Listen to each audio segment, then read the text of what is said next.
여러분 헬스를 하면 퍼스널 트레이닝을 받죠. 우리 줄여서 PT라고 합니다. 혼자 하면 좀 하다가 힘들면 안 하잖아요.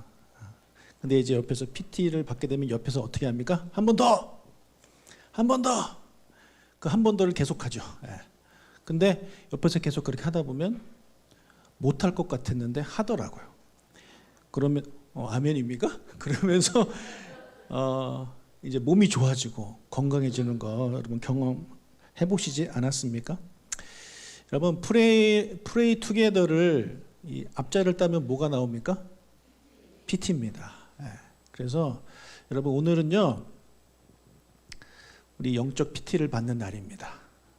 여러분 혼자서 기도하세요. 물론 잘하시는 분들도 많이 계시겠지만 그렇지 않은 분들도 계시다는 거죠. 그래서 우리 같이 이 시간 PT, 영적 PT를 받으면서 우리의 영적 수준이 한 단계 뛰어오르는 그런 시간이 됐으면 좋겠다라는 마음을 가지게 됩니다. 아멘. 기도회 하면 사람들이 물론 좋아하는 분들도 계시지만 기도회 하면 사람들이 이렇게 어려워하시는 분들이 있습니다. 제가 지난번에 여러분들 뭐 오늘 몇 명 오는 거 봐서 제가 다음에는 와달라고 절을 한번 해야 되나 말아야 되나 제가 고민을 한다고 말씀을 드렸는데 아마 절을 해도 안 오실 분들은 안 올 겁니다. 100번을 절해봐라 내가 가나. 근데 그분들이 마음이 강팍해서가 아니라 기도회를 가보셨겠죠. 가봤는데 힘들고 은혜도 못 받고 왜 하는지 모르겠고 그냥 그 시간 차라리 자는 게 더 낫다라는 생각을 가지는 것 같아요. 특히 믿음이 없으신 분들, 이제 막 교회 다니시는 분들, 그리고 우리 아이들, 기도 재미없거든요. 기도해봐야 은혜를 별로 받지 못하거든요. 그래서 이 우리 프레이 투게더 이 PT 받는 날을 어떻게 하면 와달라고 부탁을 해야 오는 그런 기도 모임이 아니라 오고 싶어서 기다려지는 그런 기도회가 될 수 있을까라는 이 생각을 가지고 좀 기도도 하면서 고민을 많이 해 봤습니다. 어떻게 하면 좋을까 일단은 고민을 좀 해봤습니다. 여러분도 혹시 이런 고민을 해보셨는지 모르겠습니다. 다른 기도회처럼 평소에 우리가 하던 기도회처럼 그냥 찬양하고 또 제가 설교하고 기도 제목 주고 통성기도하고 이렇게 하면 될까라는 생각을 하게 되고 그런 질문을 던져 보았습니다. 근데 그 질문을 던지니까 이런 질문을 또 하게 되는 거예요. 왜 우리 한국 사람들은 기도회 하면 그런 것을 생각할까요? 찬양하고 설교하고 기도 제목 주고 막 주여 삼창 부르고 소리 지르고 통성기도를 하는 것을 왜 우리는 그렇게 할까요? 왜 우리는 기도회라고 하면 그런 걸 생각할까요? 성경에 그렇게 하라고 써 있을까요? 아닙니다. 전통입니다. 전통. 그냥 옛날부터 그렇게 해왔기 때문에 그래요. 저 같은 경우에도 어릴 때부터 교회를 나가면 우리 교회는 그렇게 기도를 했거든요. 그러니까 제가 보고 배운 게 그거이기 때문에 그렇게 하는 거예요. 그런데 제가 유학을 가서 이제 신학교를 들어가게 됐는데 기도회가 있었어요. 특별 무슨 기도회가 있었어요. 제가 참석을 했어요. 그래서 앞에서 있는 교수님이 기도 제목을 줬어요. 그리고 기도합시다. 이렇게 하니까 저는 당연히 주여 이렇게 하는데 다들 그냥 조용히 기도하시는 거예요. 그러니까 거기에 있었던 몇몇 한국 사람들만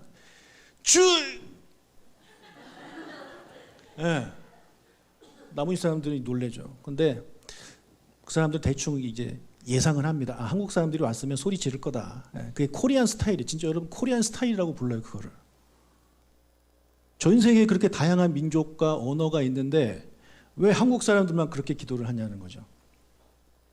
우리는 그렇게 기도를 해야 기도한 것 같고 그렇게 기도하지 않으면 기도 안 한 것 같고 그렇게 막 기도를 해야 뭔가 좀 은혜 받은 것 같고 그런 기분이 들지 이렇게 조용히 기도하면 은혜 받은 것 같지 않은 느낌 이렇게 들지 않습니까?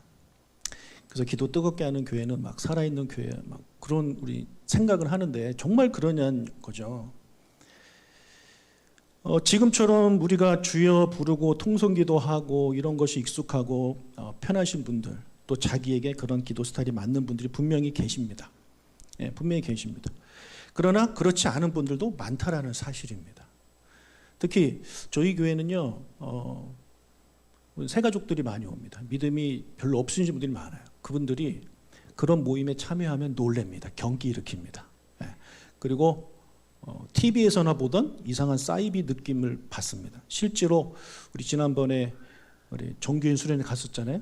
우리 막 기도했잖아요. 그때 이제 믿음이 이제 막 잘하시는 분들 그거 보고 좀 놀라신 분들이 계셨다는 얘기를 제가 이렇게 들었습니다. 또 평소에 우리 금요일 날 와서 기도할 때도 이렇게 찬양하고 그럴 때는 이제 찬양을 잘 하고 은혜 받고 잘 하시다가 기도 제목 주고 기도합시다라고 제가 이제 말을 하면 갑자기 레드 선이 돼 버리는 거예요. 그래서 예, 기도만 하자 그러면 예, 가뜩이나 우리 기도는 눈 감고 하니까 또 금요일이니까 얼마나 피곤합니까? 기도 시간 내내 이러고 있다가 이제 가시는 거죠. 저는 앞에서 그게 다 보이거든요. 그러면 너무 이게 안타까워요. 힘들게 오셨는데 내가 기도 인도를 잘하고 있는 것이 맞는가? 우리 정말 이렇게 기도하는 게 맞는가라는 생각을 저는 계속 이제 하게 되는 거예요. 그리고 이 기도회 모임에 우리 금요 기도회에 권사님들 우리 뭐 믿음 있으신 분들만 나와서 되겠습니까? 어떻게 해야 우리 교회가 더 성장할 수 있겠습니까? 미래가 있겠습니까? 이 자리에 아이들도 와야 되고 청년들도 와야 되는 거죠. 그렇죠? 근데 그 아이들과 그 청년들은 여러분들이 지금까지 해오셨던 그게 맞지가 않는 거예요. 그래서 아이들 보세요. 아이들 찬양할 때는 막 되게 열심히 해요. 근데 이제 기도하자 그러면 아까처럼 이렇게 되는 거죠. 그걸 보고 어른들은 쟤네들 왜 저러냐 이렇게 생각할 수 있는데 여러분 정말 우리 때랑 많이 다르잖아요. 그렇죠? 많이 달라요. 그러니까 어떻게 하면 그 아이들이 이렇게 하고 있지 않고 계속해서 기도를 하면서 은혜를 받을 수 있을까? 이런 것들을 우리가 고민을 해봐야 된다는 거죠. 지금 이 자리 보십시오. 다 어른들 아닙니까? 우리 청년들 몇 명만 와 있고 학생은 2명 와 있고 다 어른들 아닙니까?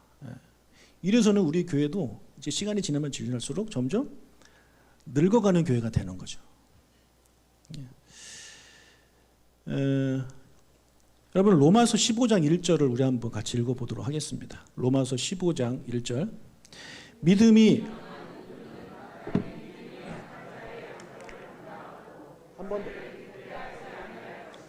한 번 더.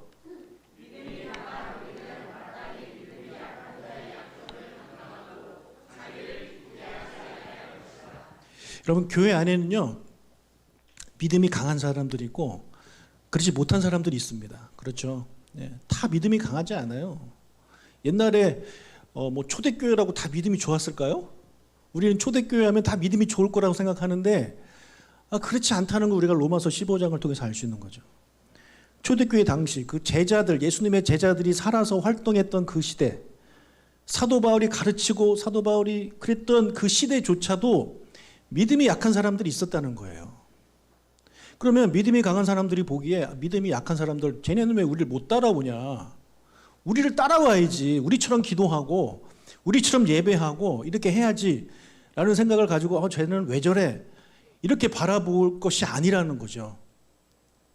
믿음이 강한 우리는 마땅히 당연히 믿음이 약한 자들의 약점을 담당하고 나를 기쁘게 해서는 안 된다. 그러니까 내가 하고 싶은 대로 나는 이렇게 기도하는 게 더 좋고 편하고 이렇게 기도해야 더 성령 충만한 것 같고 하니까 나는 이렇게 하는 게 맞고 쟤네들이 나를 따라와야 된다.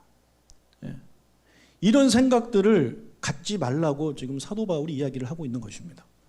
이것은 기도뿐만 아니라 다른 삶의 영역에도 마찬가지겠죠. 그래서 이 말씀을요 오늘 기도회에 제가 좀 적용을 해 보았습니다.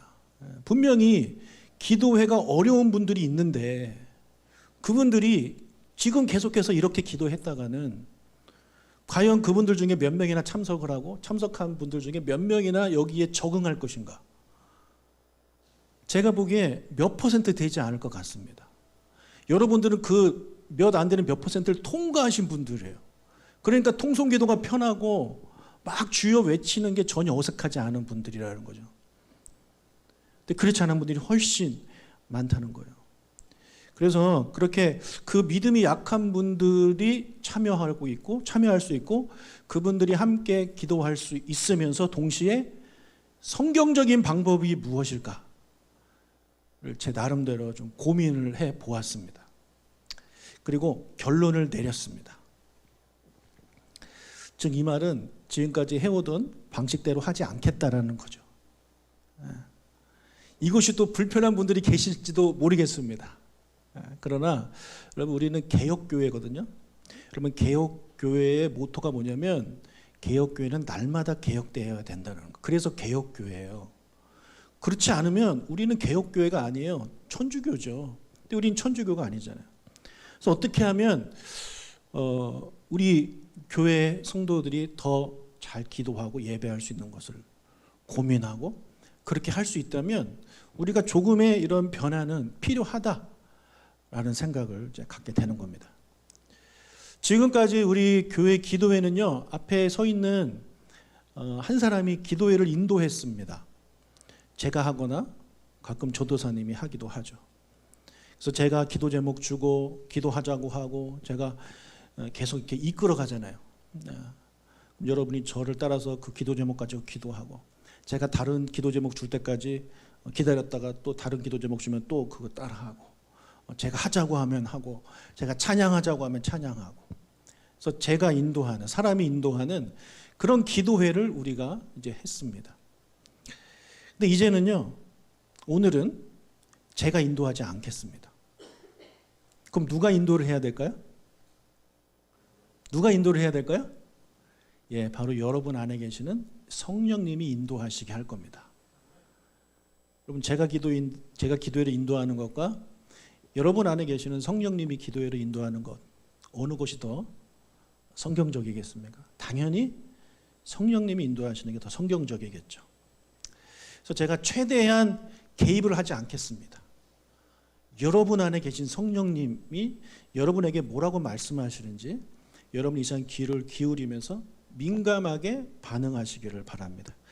저는 오늘 7개의 주제를 가지고 찬양을 쭉 인도할 것입니다. 저는 찬양을 쭉 부를 것입니다.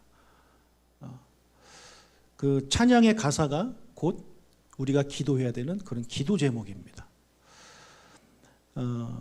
아까 말한 대로 저는 기도회를 인도하지 않을 것이기 때문에 저는 그냥 찬양만 인도할 겁니다. 그래서 제가 따로 기도 제목을 주고 이 기도 제목 가지고 우리 기도합시다라고 외치지 않을 것입니다. 여러분이요, 찬양하시다가 분명히 여러분 안에 계신 성령님이 여러분한테 말씀하실 것입니다. 감동이 오는 부분이 분명히 있습니다. 그것을 가지고 성령님이 나는 너가 이 제목을 가지고 기도했으면 좋겠다라는 마음을 주시면 그때 그 말씀에 순종해서 찬양을 잠시 멈추고 기도를 하십시오. 네. 우리 반주자들도 연주하다가 성령께서 감동을 주시면 잠시 악기 내려놓고 기도하십시오. 저도 그렇게 할 겁니다. 찬양 인도하다가 중간중간 저는 기도할 겁니다. 하지만 찬양은 계속 이어질 거예요. 계속 이어져요. 우리가 여러분 처음 해보시는 것이라 어려울 수도 있는데 그러나 한번 우리가 하시면 좋겠습니다. 이렇게 우리가 성령님이 나를 인도하시게 한다면 우리는 성령님께 민감하게 반응하는 그런 훈련도 하게 될 것입니다. 사람이 이거 합시다라고 해서 하는 것이 아니라 성령께서 이거 하자라고 할 때 그것에 반응할 수 있는 저와 여러분이 되시면 좋겠습니다.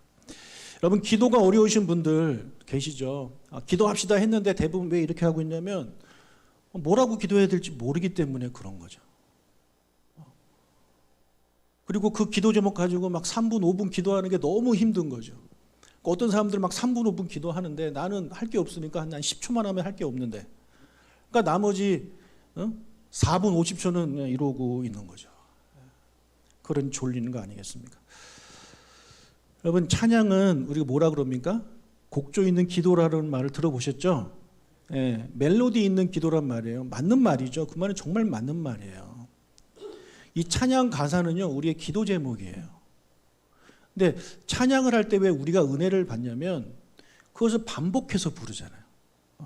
반복해서 부르고 그것을 집중해서 부를 때 그 가사를 더 생각하게 하는 거죠. 그렇기 때문에 찬양 가운데 은혜가 있는 겁니다. 우리 아이들이 집회 가서 언제 은혜를 받습니까? 찬양할 때 은혜를 받아요. 왜냐하면 성령께서 그 안에 말씀하고 계시기 때문에 그런 것입니다. 그래서 여러분도 기도가 어려우신 분들은요, 가사를 생각하시면서 그냥 찬양을 계속해서 부르십시오. 부르다가 성령께서 뭐라고 말씀하시는 것 같으면 그 기도 제목 가지고 기도하시면 됩니다. 그리고 제가 여러분에게 기도 제목을 받았잖아요. 많은 분들이 기도 제목을 주셨는데 제가 나눠드릴 거예요. 한 분당 2장씩 나눠드릴 거예요. 이따가 나눠드릴게요. 2장씩 나눠드리면 그것을 받고 거기에 여러분의 이름이 있을 수도 있고 없을 수도 있습니다. 그것을 보고 기도회가 진행되는 그 상황 속에서 아무 때나 그 기도 제목을 보고 그 사람을 위해서 기도해 주시면 좋겠습니다. 이것이 제가 이제 오늘 하려고 하는 그런 기도회의 방식입니다. 힘들 수 있습니다. 안 해보신 분들은 힘들 수 있어요. 또 어떤 분들은 이게 더 좋을 수도 있어요. 통성기도 좋으신 분들 하십시오. 제가 통성기도 하지 말라는 게 아닙니다. 찬양하는 동안 통성기도 하십시오. 방언하실 분들은 방언하시고 여러분 마음대로 기도하시면 돼요. 다만 찬양이 계속 흘러가고 제가 특별히 기도 제목을 주지 않는다라는 점.